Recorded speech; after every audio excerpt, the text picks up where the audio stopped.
Makadawat og tag 100,000 ang matag barangay sa lalawigan sa Sugbo, pinaagi sa ilang savings account sa Land Bank of the Philippines.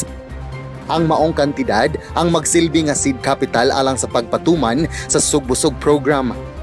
Muhatag usab siya og 500,000 pesos sa matag lungsod alang sa katukuran og mga nursery sa calamansi seedlings, duwaw ug luya.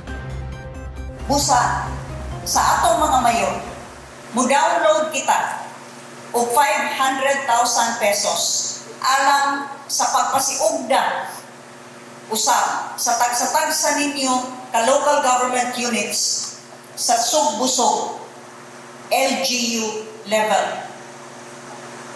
Kamo na ang mo-encourage sa inyong mga barangays alang sa pagpatanom o utanon sa matag panimalay. Sa iyang pakigpulong atol sa pagsaulog sa 451st founding anniversary sa lalawigan sa Sugbo, gipadayag ni Gobernador Gwen Garcia nga iyang ipa-institutionalize ang Sugbusog sa mga sityo sa matag barangay sa lalawigan. Ang programa nga Sugbusog, Sugboanong Busog, Luwas ug Himsog gibuksan sa Kapitolyo ni adtong Abril aron modasig sa katawhan nga mananom samtang ubos sa enhanced community quarantine ang lalawigan. Usa kini ka vegetable gardening contest diin mihatag og libre nga liso ug seedlings ang Kapitolyo.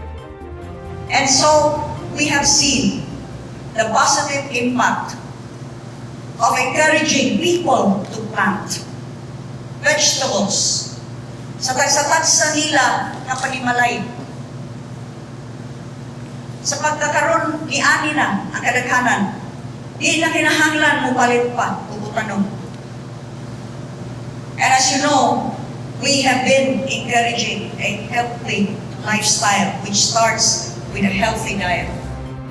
Matod ni Garcia nga hatagan niya og ganti ang tanang mga mananaog sa Sugbusog Gardening Contest sa dili pa mahuman ning buwan sa Agosto.